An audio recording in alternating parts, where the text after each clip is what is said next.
Welcome, Leo. This is Regina from Pacific Tarot, getting ready to do a July bonus reading for you as Spirit has moved me to give you this message today. I encourage those of you with Leo placements of any sort, Sun, Moon, Rising, or very traditional, with the proviso that those of you with Leo Rising will probably get the best value from this. I do encourage you to use and look at all placements. That will give you a fuller message. And I also want to thank all of you who have supported me, all of you who have liked, shared, subscribe to my channel, and those of you that have donated and commented have been immensely supportive to me, and I feel and receive all of that energy and love, and I'm deeply appreciated. I am going to get started with your reading, Leo, with the overall energy for this reading is the Three of Pentacles. The Three of Pentacles is returning you, Leo, to a familiar theme. And this is a theme for many. And that theme is of collaboration. And this is where you not only get to bring the range of your talents to a particular problem, project, something you're building or creating, a labor, but you also get to engage with others in a playful, non-hierarchical way, in a way that doesn't assume the leadership or the compliance of any, but all are invited to share at the level of their talents and contribution. So this for you is a different way of working.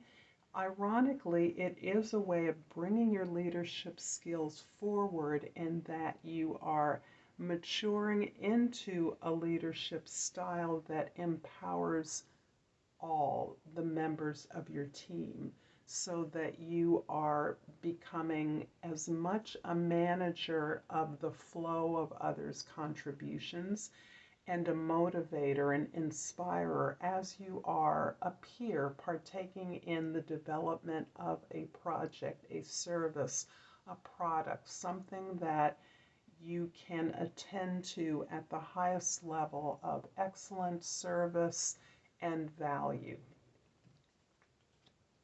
In the past, in preparation for this time that we're in, we have the Eight of Pentacles, the Queen of Swords, and the Seven of Swords. You are working very, very hard on your particular craft, your particular gift, the thing that is you are encouraged to perfect, to master at this particular time as your particular contribution, and it is supported by the idea that you are, in fact, mastering your ability to manage and facilitate the flow of ideas, conversation, discussion, discourse for others. Part of what you're working very hard at is understanding and considering the source of information that you receive, considering the source of contributions that are offered to you, so that you can pick and choose your battles, recognizing that those misdirected or miscued thoughts, behaviors, ideas are often reflected, and often they come to you based on your own sense of inadequacy. So at times we may block the flow, or we may latch on to an idea that seems to reflect our own sense of inadequacy or insecurity. So that if you don't feel clear about an idea or something that you're attempting to understand better, rather than simply asking for the help that you understand, you may latch latch on to the idea that someone else needs to be doing something that, in fact, you are fully capable of doing. In fact, it is your project in which you may pick and choose and ask for whatever help you need without feeling or allowing yourself to feel undermined. So this is a way in which you're inviting help in and understanding that the information you're asking for and receiving can be aligned to your vision. And that is the work that you are doing as you work in community or in team with others. This is partially the shape of your collaboration. This is how you are understanding that you can work, give your contribution, but your vision is the way in which information and contributions are aligned. And only you can select and understand which vision, which contribution, which information, which actions are in alignment with your vision of excellence. In the present, we have the Devil card, the Six of Swords, and the King of Wands.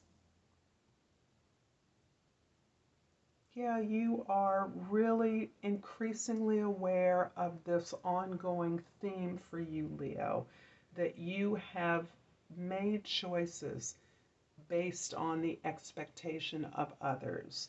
You have allowed the needs of others to dictate your actions in the past. And although you are consciously breaking free from prioritizing the needs of others over your own needs, in other words, creating a project that helps others but doesn't help yourself, is not the kind of project you should be aligning yourself with at this time. In fact, your projects should be supporting and amplifying your vision, and you are very aware now that your choices lead you away from simply fulfilling the expectations of others. However, others still have that expectation of you, of as the caretaker, the one who will lead the way, the one who will take responsibility for getting the team where it needs to go. But you are really aware of this less than evolved expectation of you. And this is not to denigrate your team members or people that you've worked with or are working with, but rather to recognize that others simply expect you to do the job you've always done.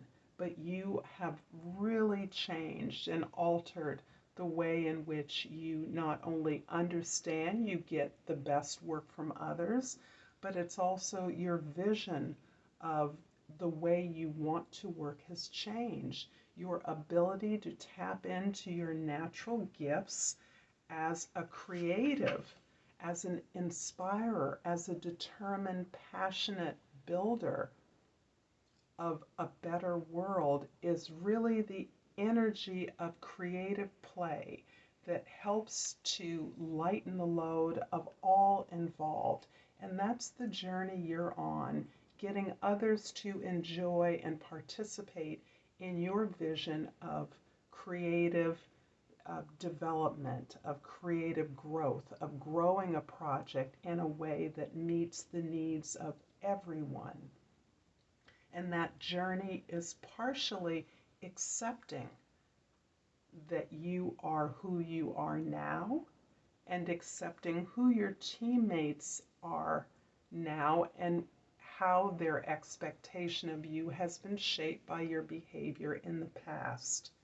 You're moving away from conditions that force you into an old role, an old responsibility that you no longer feel. You are moving away from that, but in order to evolve and find a more beneficial environment for your current vision of collaborative work, you must accept where you've been in order to release that and know that there's something else elsewhere.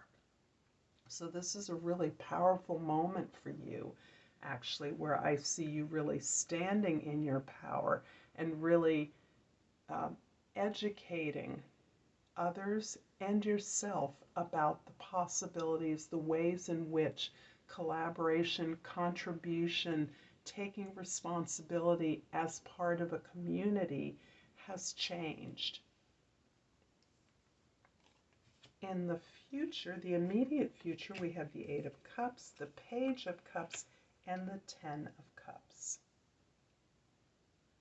All of these cups here in the row are a big shift here from predominantly swords in the top two tiers. So you're moving away from this ability to detach yourself from your feelings and emotions, detach yourself from the history and the rewards and benefits you used to experience through this old way of taking care of others, being the leader, being the one who shows the way, who gives instructions, who lays out the plan.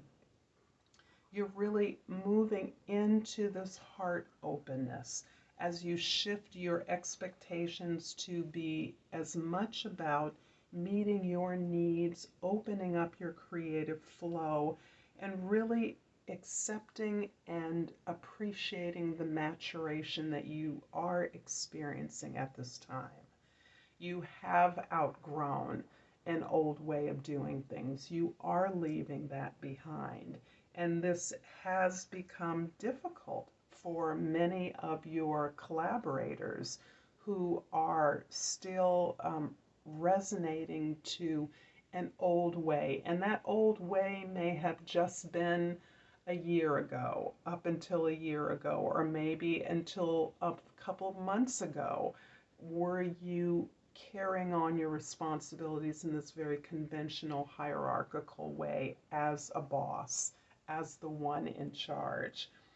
You're now recognizing that you need more challenge and that you have a bigger vision that necessitates your opening up to new inspirations, opening up to new ways of experiencing what you have created, new ways of enjoying what you have created, what you want to create. And that creation, that new community, is as much about appreciating the process of change and growth that is contributing to this new experience of abundance, an experience of pleasure and joy and creativity as you work, so that work becomes more and more like play. And in this way, Leo, I am very much resonating to a card that isn't even here, but I feel it lately every time I read for you, and that is the Sun card, the most beautiful, purportedly, card in the tarot deck. But more importantly, it speaks about happiness and a sense of innocence and joy in your naturally occurring gifts, expressions, associations, memories, where what you naturally did felt good. And you are more than willing to continue to devote yourself to the work before you. But you are increasingly focused on the way it makes you feel and it generating more abundance, more satisfaction, more fulfillment that you can share with your community. I'm going to clarify the Six of Swords here in the middle of your reading with the Two of Swords and the Queen of Wands. Interesting. So we have a divine pair here on the table. The King and Queen of Wands is indicating as much your ability right now to join the different sides of your psychological energy, so that your masculine and feminine abilities, receptivity, openness, the ability to receive, and your assertiveness, your ability to move forward towards those things you desire are very much being married within you so that you are reflecting in your relationships this equality of effort, this recognition of the various aspects to the effort and journey you're on right now. For all of your facilitation of ideas and information, for all your abilities to encourage dialogue and discussion among your peers, you are having a difficult time accepting your need to separate. There is a sense of being at a crossroads and having to choose a path that feels very much uncomfortable for you. The idea that that there are new options opening up to you, and that the options are much greater than those right in front of you, that there's more information despite the wealth of information that is surrounding you and your ability to manage that. There is more information that you're having difficulty looking at when it comes to your own need to separate and move away from something that you have outgrown. I'm also going to clarify the Ten of Cups here with the Temperance card and the Four of Pentacles. Yeah, the ability not only to heal yourself through this process, but also the necessity and the impact of your own healing journey on others is really what is creating this generative community, this awareness, and this process that generates abundance and fulfillment. So as you cling to those things that you have worked hard for, those resources that belong to you, they set up the foundation for you to continue to perfect these gifts, these creations, these services or products that are a part of your working effort, part of your contribution.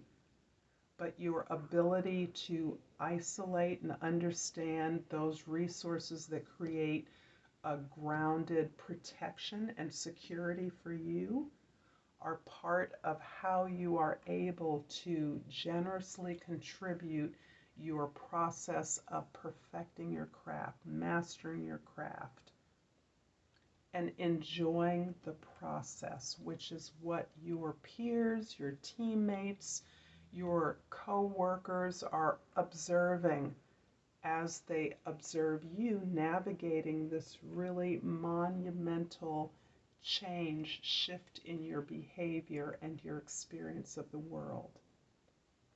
I'm going to finish off this reading, Leo, with a botanical inspiration. And I have the gladiola. And the gladiola key words are strength of character and moral integrity. Helen Keller said, "Character cannot be developed in ease and quiet. Only through experiences of trial and suffering can the soul be strengthened, vision cleared, ambition inspired, and success achieved." I'm going to leave it here, Leo. Thank you for your time and attention, and until next time, Namaste.